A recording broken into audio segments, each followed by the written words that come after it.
नमस्कार दोस्तों, education with Dilip में आप सभी का स्वागत है। जैसा कि आप सभी को पता है कि मैं इंटीग्रेशन आपको लिए लेके आया था।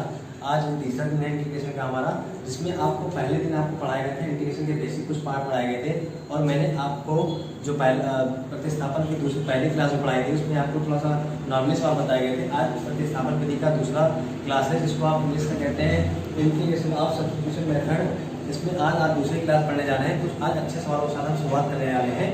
जैसा कि आज हम शुरुआत में एक सवाल लेके आए हैं जो कई बार परीक्षा में पूछा जाता है, बच्चे इसको छोड़ कर भी चले जाते हैं। उस सवाल के जरिए हम आगे के चैप्टरों में कुछ अच्छी खासी मदद हासिल कर सकते हैं। जैसा कि एक सवाल हमने देखा कि कभी कभी पेपर में हमको मिल जाता है कि 2x - 1 हो जाता है अपान में √x² - x में +1 और इस तरह से dx लिख के चला आता है। अक्सर बच्चे गलती क्या करते हैं कि दिमाग में प्रतिस्थापन विधि द्वारा समाकलन के अलावा भी एक मेथड आता है जिसको हम लोग पार्शियल मेथड कहते हैं, जिसको हम आंशिक समाकलन विधि द्वारा भी समाकलन कहते हैं। वो आपको आगे के चैप्टर में पाया जाता है, लेकिन बच्चे अक्सर कभी कभी वहाँ गलती कर जाते हैं। कभी कभी मल्टीपल में यहाँ कोई राशि दी जाती है तो सोचते हैं कि कहीं ऐसा नहीं, उसको हम प्रतिस्थापन विधि द्वारा ना लगाकर उसको आंशिक समाकलन विधि द्वारा लगाने की कोशिश करते हैं और इस सवाल को वो अच्छे से नहीं कर पाते हैं।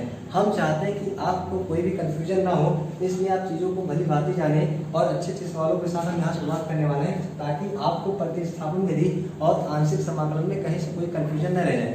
इसलिए मैं चाहता हूँ कि आप प्रतिदिन की क्लास डेली निरंतर देखते रहें और अच्छे सवालों को समझें। अगर आपको बाय द वे कोई सवाल नहीं आता है तो लेकिन आप प्रैक्टिस करते रहिए। बिना अभ्यास के कुछ नहीं होता है, क्योंकि गणित ऐसी चीज़ है, अगर आप अभ्यास नहीं करेंगे आपको तब तक नहीं आएगी जब तक आप अभ्यास नहीं करेंगे। जैसा कि आपको मैं सवाल की बात कराता हूँ कि आज मैं सवाल लेके आया आपके लिए I = 2x - x² - x +1। तो हम इसको करने कैसे वाले हैं, आपको पता है कि हम चूंकि चैप्टर क्या पढ़ रहे हैं, प्रतिस्थापन विधि द्वारा समाकलन, यानी कि इंग्लिश में उसको कहते हैं इंटीग्रेशन बाय सब्स्टिट्यूशन मेथड। अब हम बात करते हैं कि नाम से स्पष्ट है कि प्रतिस्थापन, जैसा कि आप सभी को पता है कि प्रतिस्थापन क्या कुछ ऐसा प्रूव किया जाए जिससे बड़े से बड़े सवालों को छोटा करके सॉल्व किया जा सके। यहाँ पर भी हम वही करने वाले हैं। जैसा कि आप सभी को पता है कि अगर हम देखें इस चीज़ को देखें, यहाँ पर जो हमारे पास नीचे राशि लिखी गई है, चूँकि रूट में लिखी गई है, और ऊपर देखिए आपकी 2x - 1, इस तरह से आपको चीज़ें दे रखी है। इससे पहले हम आपको एग्जाम्पल के तौर पर बता दें, कभी भी इस तरह से कोई भी सब्जेक्ट दिया हो, सपोज दैट आपके पास x² + bx + c इस जैसा ऐसा कभी भी सब्जेक्ट दिया हो, तो हम कोशिश ये करते हैं कि नीचे वाले को टी बना के इस तरह से बनाया जाए कि ऊपर वाला dx के फॉर्म में यानी dt के फॉर्म में आ जाए। तो यहाँ पर भी कोशिश हम यही करने वाले हैं कि इसको ऐसा कुछ माने, तो हम ये कोशिश करेंगे ऐसा माने कि नीचे वाला जब मानेंगे हम टी इसको मानेंगे तो उसका डिफ्रेंशिएशन करने के बाद ऊपर वाला dt के फॉर्म में आ जाए, जिससे कि हम इसको एक लाइन में सॉल्व कर सकते हैं। अब जैसा कि आप सभी को पता है कि x² - x +1 की बात करने जा रहे हैं। अगर हम इसको t मानते हैं, x² - x +1 को t, रूट आपने देखा कि हम रूट के अंदर वाले पार्ट को t मान रहे हैं। ऐसा इसलिए मान रहे हैं कि अगर बताइए कि पूरे रूट वाले को t मानेंगे तो कहीं ना कहीं फिर से वो चीज़ आ जाएगी, और हम ये नहीं चाहते कि उसको हम बड़ा करें। हम चाहते हैं कि आप कम से कम समय में सवालों को अच्छे से अभ्यास करें, इसलिए आप चाहते हैं कि चीज़ों को निरंतर आप देखते रहें। यहाँ पर देख सकते हैं कि x² - x +1 जो रखा है, हमने क्या किया, पूरे रूट वाले को न मानकर अंदर वाले पार्ट को ही t माना। ऐसा इसलिए किया गया कि जैसे आप इसको डिफ्रेंशिएट करेंगे, आप सभी को पता है कि फंक्शन x का है तो हम x के रिस्पेक्ट में डिफ्रेंशिएट करेंगे। x² का डिफ्रेंशिएट जब आप कर रहे थे तो आपको पता है कि x की पावर n का डिफ्रेंशिएट आपको पता है कि n(x(n - 1) होता है। तो यहाँ पर भी आप देखिए x की पावर n है तो n(x(n - 1), तो दो में से एक होता है, लिखने की आवश्यकता नहीं है। यहाँ पर x का अवकलन 1 हो गया। आप सभी को पता है कि अगर यहाँ x की पावर में अगर 1 रखा जाएगा तो आप सभी को पता है कि यहाँ 1 और 1, यहाँ पे x की पावर 0 हो जाएगी। और आप सभी को पता है कि x की पावर 0 बराबर क्या होता है, 1 होता है। यहाँ पर x का अवकलन 1 हो गया। अब बात आती है कि हम चूंकि फंक्शन क्या है t में मानने जा रहे हैं इस चीज़ को, तो ये पूरा पार्ट हमारा t के फॉर्म में होना चाहिए। तो इसके लिए यहाँ से dt बराबर निकालें तो हमें पता है कि 2x - 1 dx आ जाएगा। इसका मतलब ये है कि जब हमने इसको t माना तो हमने देखा ये पूरा पार्ट हमारा क्या हो गया, dt में बदल गया। अब जब ये पूरा पार्ट हमारा dt में बदल चुका है तो यहाँ पर हम इसको dt अपान में √t लिख सकते हैं। और आप सभी को पता है कि मैंने कहा था कि आप सभी को पता है जैसा कि आप सभी को पता है कि यहाँ पर इस तरह से कभी भी कोई राशि दे रखी है तो हम लोग इसको क्या कोशिश करते हैं, x की पावर n के जैसा बनाने की कोशिश करते हैं। तो यहाँ पर अगर आपको पता है, मैंने कल ही कहा था आपसे कि इस तरह से चीज़ों को हम लिख सकते हैं। तो यहाँ पर अगर देखा जाए तो इस रूट का मतलब होता है 1/2 होता है। तो यानी कि अगर इस चीज़ को अगर इस तरह से माने कि ये x की पावर 1/2 लिखी है तो इस चीज़ को आप क्या इस तरह से नहीं लिख सकते हैं? जी बिल्कुल लिख सकते हैं। अब यहाँ पर हम देख सकते हैं कि x की पावर n जैसी राशि बन चुकी है। तो यहाँ पर भी वही चीज़ करेंगे। अगर हम देखें तो ये हमारे पास इस तरह से जो लिखा गया है वो t की पावर -1/2 और dt के फॉर्म में लिखा गया है। अब हम देखें तो ये x की पावर n जैसा दिख रहा है। तो आप सभी को पता है कि x की पावर n का इंटीग्रेशन, मैं बार बार आपसे कहता हूँ कि x की पावर n का इंटीग्रेशन x की पावर n+1 अपान में n+1 होता है।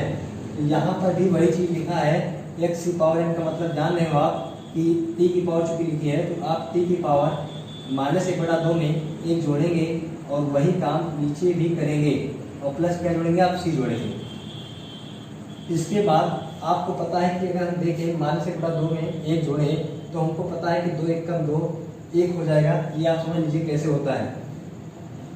यहाँ पर क्या है कि हमने कहा कि यहाँ पे 2 लिखा है, यहाँ पे 1 लिखा है, तो आपको एलसीएम आप सॉल्व करना जानते हैं, वो बड़ी बात नहीं। तो यहाँ पर 2 लिखा है, यहाँ पे 1, तो 2 1 का एलसीएम 2 होता है। तो आप सभी को पता है अगर हम यहाँ 2 से गुणा कर दें तो यहाँ पे एलसीएम बराबर हो जाएगा इस तरह से हमारा। तो ये हमारे पास 2 -1 + 2 यानी कि हमारे पास आप होता है -1 और +2 मिलके +1 होगा। क्यों होगा? क्योंकि जो संख्या बड़ी होती है उसी का साइन लिया जाता है। तो यहाँ पे हमारे पास 1/2 हो जाएगा। तो यहाँ पे t का पावर 1/2 हम लोग लिख लेंगे और यहाँ पर भी 1/2 आएगा और +c हो जाएगा। इस तरह से आप चाहें तो यहाँ पर t की वैल्यू रख देंगे। तो t का मान क्या है, आपने t बराबर कितना माना था, इतना माना था। तो 1/2 मतलब का रूट होता है। तो इस चीज़ को हम रूट में लिखना चाहें x² - x + 1 अपान में 1/2 लिखा है तो उसको हम ऊपर ले जाकर, आप सभी को पता है कि ऊपर चला जाएगा तो 2 मल्टीपल में हो जाएगा और +c हो जाएगा। तो ये सवाल पेपर में पूछा जाता है। मैं चाहता हूँ इस सवाल का आप निरंतर अभ्यास करें। ऐसा कोई भी सवाल आप बना रहे हो सकता है आपके पास। यहाँ पर अभी मैं आपको प्रैक्टिस कराता हूँ ढेर सारे सवालों की कि किस तरह से इस टाइप के सवाल को करने हैं। नोट कर लीजिए इस चीज़ को।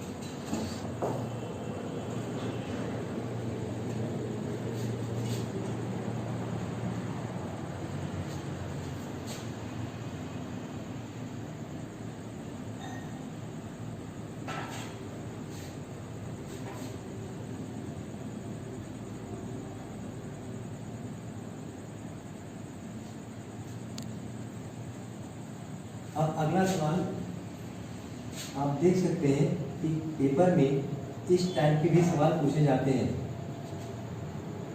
जैसे कि cos² x × e की पावर x और आपके पास यहाँ पे इस तरह से भी क्वेश्चन देता है। तो आप इस तरह से क्वेश्चन कैसे करेंगे? जैसा कि मैंने आप सभी को बताया कि कभी भी नीचे आपको देखा जाए कि ज़्यादा दिखे या cos² 2x या इस तरह से दिखता है तो हमने देखा है कि cos² के बाद में जितनी भी राशियाँ होती है हम लोग उसको t मानते हैं। तो यहाँ पर भी कोशिश यही करेंगे कि अंदर वाला पार्ट कितना है, cos² के बाद कितना है, तो इसको हम लोग क्या कहेंगे, t मान लेंगे। आप बताएं जैसे ही हम इसको t मानने वाले हैं, x × e की पावर एक्सप्रेशन में t माना, तो इसका डिफरेंशिएट अगर हम लोग करें तो आप सभी को पता है कि फर्स्ट और सेकंड ये 2 पार्ट होते हैं और इसका डिफरेंशिएट अगर किसी को फार्मूला नहीं पता है तो नोट कर ले क्या होता है। 2 राशियों के गुणनफल का अवकलन फार्मूला होता है फर्स्ट × सेकंड का अवकलन प्लस सेकंड × फर्स्ट का अवकलन। इस फार्मूले पर हम इसको अवकलन करेंगे। यहाँ पर फर्स्ट हो गया इंटू सेकेंड का अवकलन प्लस सेकेंड इंटू फर्स्ट का अवकलन। अब आप सभी को पता है कि मैंने कहा था, आपसे बार बार कहा था कि वह कौन सी राशि है जिसका अवकलन और समाकलन एक ही होता है। तो e की पावर x ऐसी राशि है जिसका अवकलन और समाकलन एक ही होता है। यहाँ पर आपके पास फिर से e की पावर x हो गया और यहाँ x का अवकलन क्या हो गया, 1 हो गया।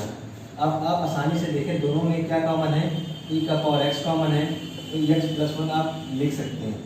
इस चीज़ को आप चाहे ऐसा भी लिख सकते हैं, क्यों लिख सकते हैं, क्योंकि पॉजिटिव राशि है।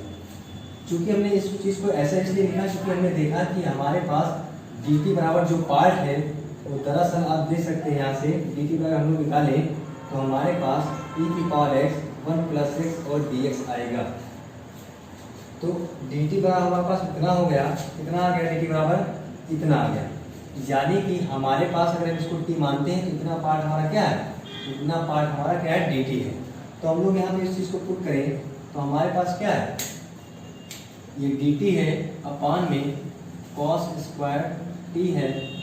और आप सभी को पता है कि 1 अपान cos स्क्वायर को अगर हम लोग लिखना चाहें तो sec स्क्वायर t लिख सकते हैं। और देखा जाए तो आप सभी को पता है कि sec स्क्वायर x का समाकलन 10t होता है। अगर हम देखें sec स्क्वायर t का समाकलन क्या होता है, 10t होता है। इसको हम लोग लिख लेंगे। और चूंकि हमने कहा था आपसे इंटीग्रेशन जिस फॉर्म में दिया रहता है आंसर भी उसी फॉर्म में लिखा जाता है। यानी कि चीज़ें हमारे x के फॉर्म में दे रखी है तो यहाँ पर जो आंसर लिखेंगे वो भी x के फॉर्म में लिखेंगे। यानी कि हमारे पास t बराबर क्या है, x इंटू ई की पावर x है। तो हम लोग यहाँ पर वही चीज़ लिख लेंगे x इंटू ई की पावर x प्लस सी, और इसको डिब्बे में घेर देंगे और यहाँ पर अच्छे से इसको आंसर लिख देंगे। इस तरह से क्वेश्चन आपके पेपर में पूछे जाते हैं। मैं चाहता हूँ कि इस टाइप के क्वेश्चन आप अभ्यास निरंतर करते रहें और ताकि आपको कहीं से कोई दिक्कत पेपर में ना हो। इस चीज़ को आप नोट कर लें, उसके बाद हम इसको रब कर आपको अगला क्वेश्चन बताएं।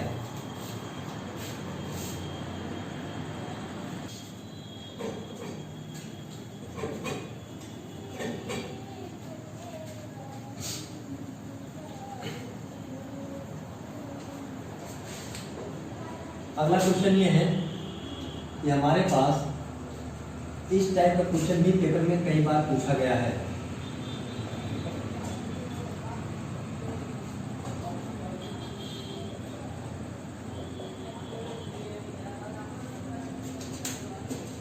आपके पास इस टाइप का क्वेश्चन कई बार पूछे जाते हैं पेपर में और लोग इसको छोड़कर चले आते हैं कई कारणों से। वो कारण क्या है कि सोचते हैं कि यहाँ ऊपर साइन स्क्वायर लिखा है, यहाँ a square cos square x b sin square x। आपको कई आगे सवाल बताएंगे, इसमें आपको लगेगा कि हाँ ऐसा सवाल तो मिलता जुलता हमको आगे की क्लास में पढ़ाया गया था, पिछली क्लास में, तो ऐसा भी आपको कभी कभी लगेगा। तो आप चिंता ना करें, उस चीज़ को हम आपकी जो प्रॉब्लम है उसको हम क्लासों में आपको बताएंगे कि ऐसा कब लगाया जाएगा, ऐसा कब किया जाएगा। हम आपको हफ्ते में एक टेस्ट की क्लास कराएंगे, उसमें आपको भली बात की आपको 10 क्वेश्चन में दूंगा और आप उस क्वेश्चन को सॉल्व करेंगे। और जो भी क्वेश्चन नहीं आएंगे आप कमेंट में करके बताएंगे सर ये क्वेश्चन हमको नहीं आया, तो हम आपको वो प्रॉब्लम भी समझाएंगे।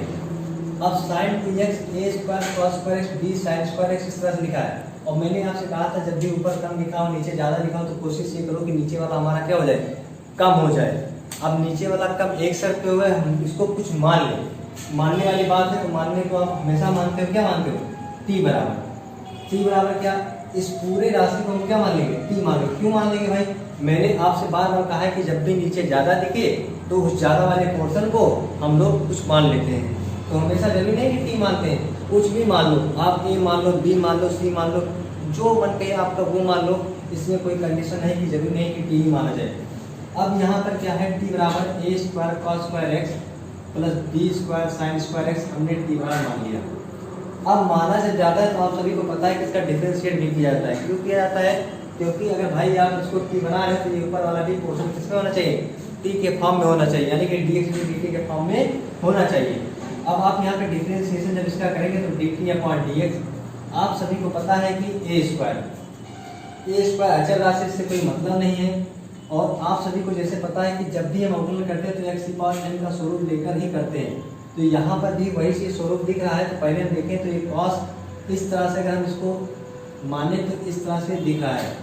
तो भैया मेरे पहले हम x की पावर n का अवकलन करेंगे, यानी कि x की पावर n का अवकलन करेंगे तो पता है क्या होगा, n x n minus one होगा। और उसके बाद में अब इस राशि का अवकलन होता है अर्थात कॉस एक्स का अवकलन। तो आप सभी को पता है कॉस एक्स का अवकलन क्या होता है, कॉस एक्स का अवकलन होता है माइनस साइन एक्स होता है। उसके बाद में इसी तरह से आप इसका भी अवकलन करेंगे। तो आप सभी को पता है कि यहाँ पर भी वही कंडीशन लागू होगी, तो n x n minus one और साइन एक्स का अवकलन क्या होता है, कॉस एक्स होता है। इस तरह से आप देख सकते हैं कि आपके पास 2 cos x sin x यहाँ पे भी है, 2 cos x sin x यहाँ भी है। तो आप सभी को पता है कि 2 sin x into cos x बराबर sin 2x होता है। इसका मतलब 2 sin x into cos x इसका फॉर्मूला होता है sin 2x का। तो आपको भी वो चीज़ यहाँ पे दिख रही है। तो जब दिख रही है भैया मेरे, तो मैं इतना बड़ा क्यों लिखूँगा, हम उस चीज़ को छोटा ही लिखें, क्या लिखेंगे, sin 2x लिखेंगे। तो यहाँ पर अगर हम लोग देखें तो ये हमारे पास sin 2x है और यहाँ पर भी क्या है हमारे पास sin 2x है। अब इस तरह से देख रहे हैं आपके पास sin 2x यहाँ पे भी है, sin 2x यहाँ पे भी है। तो हम लोग क्या करेंगे, इसको कॉमन लेंगे। जैसे हम लोग इसको कॉमन लेंगे तो हमारे पास इस तरह से चीज़ें दिखाई देनी पड़ेंगी।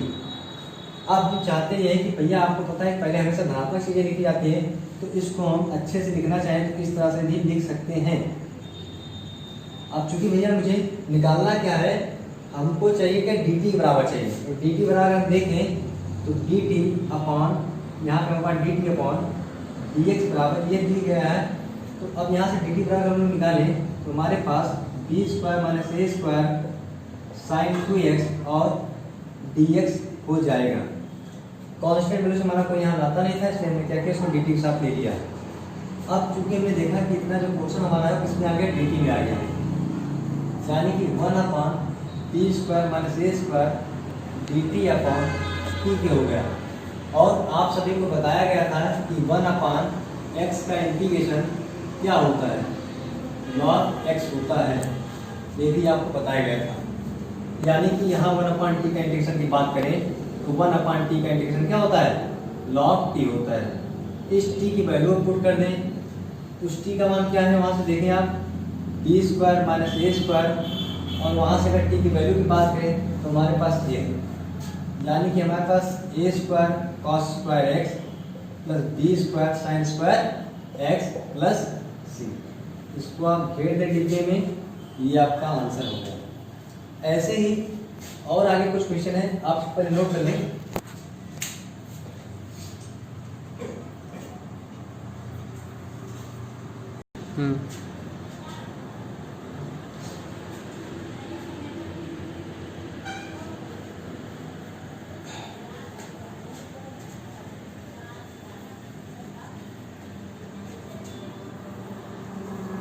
ये क्लास जिसका बैक पेपर भी है उनके लिए सबसे ज़्यादा मददगार साबित होगी, क्योंकि आपको इसमें वो क्वेश्चन मिलेंगे जो अधिकतर बैक पेपर वालों के लिए मददगार होगा। तो मैं चाहता हूँ कि जिसका भी बैक पेपर आया हो वो ये क्लास जरूर देखें। आगे का क्वेश्चन ये भी पेपर में कई बार पूछा गया है, जैसा कि एक क्वेश्चन आपके पास पेपर में कई बार ये भी पूछा गया है कि e की पावर 10 इनवर्स x अपान में 1 प्लस एक्स स्क्वायर और क्या dx। ये क्वेश्चन भी कई बार पूछा गया है।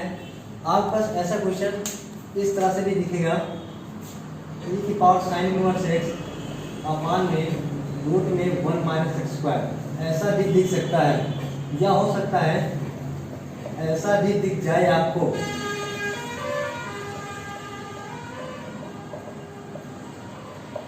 ये 3 टाइप के सवालों में से आपको कोई भी दिख सकता है। वैसे मोस्टली देखा जाए तो ये 2 फॉर्म अधिकतर पूछे जाते हैं पेपर में। वो कभी कदार पूछ लेता है नहीं, कभी पूछता नहीं इस टाइप के सवाल। यानी कि आपको महत्वपूर्ण 2 क्वेश्चन हैं जो कि आपको निरंतर लगाने हैं।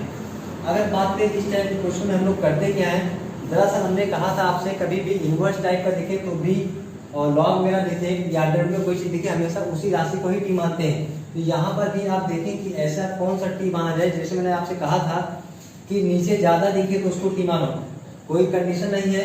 अगर यहाँ पे इन्वर्स का फॉर्म है तो हम लोग कोशिश ये करते हैं कि अगर इन्वर्स के फॉर्म में ये देखते हैं कि कहीं ऐसा तो नहीं कि अगर हम इन्वर्स के फॉर्म वाले को टी मान रहे हैं तो नीचे उसका डिफरेंशिएट कहीं दिख रहा है। जी हाँ, बिल्कुल इस तरह से दिखेगा आपको। अगर टेन इन्वर्स एक्स को आप यहाँ पे टी मानते हैं तो आपको पता है कि जैसा कि आप बता दूँ कि अगर आप tan इनवर्स x का डिफरेंशिएशन करें तो आप सभी को पता है कि इसका अवकलन जो होता है 1/1 प्लस एक्स स्क्वायर होता है। ठीक इसी प्रकार साइन इनवर्स x की बात करें तो साइन इनवर्स x का अवकलन होता है 1/रूट में 1 माइनस एक्स स्क्वायर। इसी प्रकार सेक इनवर्स x की बात करें तो इसका भी अवकलन आप सभी को पता होगा,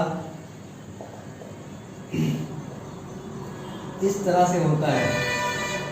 ये चीज़ें आपको अवकलन में पढ़ाई गई थी, तो आप ये सब चीज़ों को अगर जाने रहेंगे तो आपको सवाल लगाने में कोई कठिनाई नहीं होगी। तो मैं चाहता था कि आप एक बार इस चीज़ों को जान जाएं। अगर जान गए हों तो इस चीज़ को मिटा दें और आपको सवाल की तरफ लेके चलते हैं। आपके पास मैंने कहा 3 सवाल हैं, मैं इसको लगाऊंगा, ये 2 आप कोशिश करेंगे। तो हम इस सवाल की बात करते हैं। हमने कहा कि अगर हम यहाँ पे t बराबर tan इनवर्स x मानते हैं तो आप सभी को पता है इसका डिफरेंशिएट क्या होगा। tan इनवर्स x का अवकलन होता है 1/1 प्लस एक्स स्क्वायर, यानी कि आपका dt बराबर dx/1 प्लस एक्स स्क्वायर आ जाएगा। तो यहाँ पर आप पुट करेंगे इस चीज़ को, तो आप सभी को पता है कि t और क्या हो गया dt हो गया। क्यों हो गया? क्योंकि ये कहाँ चला गया, dt में चला गया। ये पोर्शन आपने t मान रखा था, तो आपके पास e बचेगा। और आप सभी को पता है कि e⁴x का समाकलन क्या होता है, e⁴x ही होता है। यानी कि अगर लोग t बराबर रखना चाहें तो tan इनवर्स x रख सकते हैं। और मैंने आपसे कहा 2 क्वेश्चन आप स्वयं लगाएंगे, नोट कर लीजिए सवाल को। हमें तब देखो इशारा करता हूँ।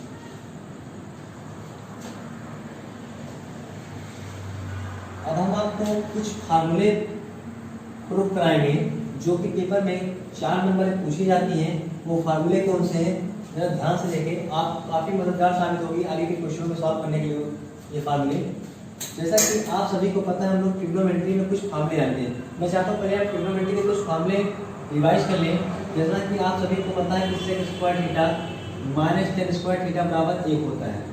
तो अगर देखें यहाँ से आप 2 फार्मूले देखते हैं, वो 2 फार्मूले कौन कौन से देखते हैं आप एक देखते हैं सेक स्क्वायर थीटा बराबर 1 प्लस टेन स्क्वायर थीटा। ऐसा आपको इसलिए बताया जा रहा है भैया कि आपको ये फार्मूले अगर पता होंगे तब जाके आप ऐसे क्वेश्चनों को जब देखेंगे कि हाँ इस क्वेश्चन को कैसे लगाया जाएगा, तब जाके आप ऐसे क्वेश्चनों को भली बातें जान पाएंगे कि dx/1 प्लस एक्स स्क्वायर को आखिर कैसे लगाया जाएगा। तो भैया मेरे आप देख सकते हैं कि अगर यहाँ पे बात करें यहाँ पे हम लोग, तो हम देख रहे हैं कि यहाँ पे 1 प्लस एक्स स्क्वायर जैसा अगर देखें तो हमको ये दिख रहा है। तो यहाँ पे भी वही चीज़ बात करें, यहाँ पे हम लोग टेन स्क्वायर थीटा बराबर निकालें तो आप सभी को पता है sec square theta minus 1 equal to tan square theta होता है। तो यानी कि अगर हम देखें कभी भी हमको इस तरह से दिखे या इस तरह से दिखे तो क्या पुट करना है, तो ये चीज़ें आपके दिमाग में होनी चाहिए। इसके अलावा एक बात और हम आपको बताना चाहेंगे, यहाँ पे अगर जैसे सपोज दैट कभी कभी क्वेश्चन में इस तरह से भी दे देता है 25 प्लस एक्स स्क्वायर दे देता है, तो लोग सोचते हैं कि 25 प्लस एक्स स्क्वायर जो दे रखा है, तो हम लोगों ने फार्मूला क्या पढ़ा था कि dx/1 प्लस एक्स स्क्वायर हमने पूर्व में पढ़ा था। अब dx/25 प्लस एक्स स्क्वायर देगा तो क्या करेंगे, तो इससे पहले हम चाहते हैं कि आप इस चीज़ को जान लें, तो भी हम इस चीज़ को भी आपको बता देंगे कि आखिर यहाँ पर क्या क्या परिवर्तन किए जाएंगे, तो आप जाके फार्मूले का निर्माण क्या करेंगे। तो देखिए पहले हमने कहा dx/1 प्लस एक्स स्क्वायर की प्रूविंग के लिए बात करते थे, तो हमने कहा पहले आपको कुछ फार्मूले पता होने चाहिए। जैसे कि एक फार्मूले पे मैं बता रहा था कि इस पर क्या लगाया जाएगा, तो मैंने कहा कि sec square theta minus tan square theta बराबर 1 होता है। तो यहाँ से आपने 2 फार्मूले निकाल लिए, ये दोनों फार्मूले आपको पता होंगे। तो हम चाहते हैं कि अगर ये फार्मूले पता होंगे तो आप नोट भी कर लिए होंगे। अब देखते मैंने कहा कि जैसा कि मैंने कहा कि आपको इस सवाल को लगाने के लिए क्या करना है, मैंने अभी आपको बताया कि 1 प्लस टेन स्क्वायर थीटा क्या होता है, सेक स्क्वायर थीटा होता है। तो यानी कि अगर हम लोग यहाँ पे क्या पुट कर दें, पुट x बराबर क्या पुट करेंगे टेन थीटा। ऐसा क्यों कर दिया, क्योंकि आपको पता है कि 1 प्लस टेन स्क्वायर थीटा क्या होता है, सेक स्क्वायर थीटा होता है। अब यहाँ पर जब आप इसको पुट करते हो, जाहिर सी बात है अगर आप कोई चीज़ यहाँ पे थीटा के फॉर्म में बना रहे हैं तो ऊपर वाली भी राशि क्या होगी, थीटा के फॉर्म में होनी चाहिए। तो यानी कि इसका हम लोग क्या करेंगे, डिफरेंशिएशन करेंगे। तो dx/d और टेन थीटा का डिफरेंशिएशन क्या होता है, सेक स्क्वायर थीटा होता है। यानी कि dx बराबर हम लोग देखें तो हमारे पास सेक स्क्वायर थीटा क्या हो गया, d थीटा हो जाएगा। तो यहाँ पर अगर हम लोग पुट करना चाहें sec square theta d theta और यहाँ पे 1 प्लस टेन स्क्वायर थीटा। और आप सभी को पता है कि 1 प्लस टेन स्क्वायर थीटा क्या होता है। ध्यान दीजिए, आप पेपर में लिखेंगे, चूकी करके लिख देंगे कि 1 प्लस टेन स्क्वायर थीटा क्या होता है, सेक स्क्वायर थीटा होता है। यानी कि ये सेक स्क्वायर थीटा और आपके पास ये भी सेक स्क्वायर थीटा, तो आप इसको कैंसिल आउट कर देंगे तो आपके पास क्या आ जाएगा, 1 आ जाएगा। यानी कि आपको पता है जिसके रिस्पेक्ट में करते हैं यहाँ वही राशि आती है। यानी कि अगर हम इसका समाकलन करेंगे तो हमारे पास क्या आएगा, थीटा आएगा और प्लस क्या जोड़ देंगे, सी जोड़ देंगे। और इस थीटा का मान कहाँ से निकालते भैया, यहाँ से निकालते हैं। अगर हम यहाँ थीटा का मान निकालें तो आप सभी को पता है कि tan इनवर्स x बराबर किसकी वैल्यू, थीटा की वैल्यू आ जाएगी। तो यहाँ पर हम लोग रखेंगे, ये रख सकते हैं। तो आप सभी को पता है कि 1/1 प्लस एक्स स्क्वायर का इंटीग्रेशन की बात करेंगे तो tan इनवर्स x होता है। तो हम चाहते हैं कि जैसे हमने इस चीज़ को लगाया, आप होमवर्क में एक क्वेश्चन नोट कर लीजिए, यहाँ पे 1 ना करके 25 कर लीजिए। तो जब 25 हो जाए कुछ करना नहीं है, जैसे आप 1 का स्क्वायर कहते हैं वैसे 5 का स्क्वायर कर लेंगे। अगर इस चीज़ को आप इस फॉर्म में अगर महसूस करें तो आप देख सकते हैं कि यहाँ पर आप इस चीज़ को 25 प्लस एक्स स्क्वायर जैसा महसूस कर सकते हैं। तो कुछ करना नहीं, जैसे आप यहाँ पे एक्स बराबर देखें तो यहाँ पे 1 इंटू टेन थीटा महसूस करते थे, वैसे यहाँ पर एक्स बराबर 5 टेन थीटा महसूस करके आप इस चीज़ को लगाएंगे। लगाने के बाद में हम आपको कल फिर एक बार मिलेंगे अगले क्वेश्चनों के साथ, कुछ अच्छे नए क्वेश्चनों के साथ मिलेंगे जो आपके पेपर में महत्वपूर्ण होंगे। तब तक के लिए जय हिंद, जय भारत।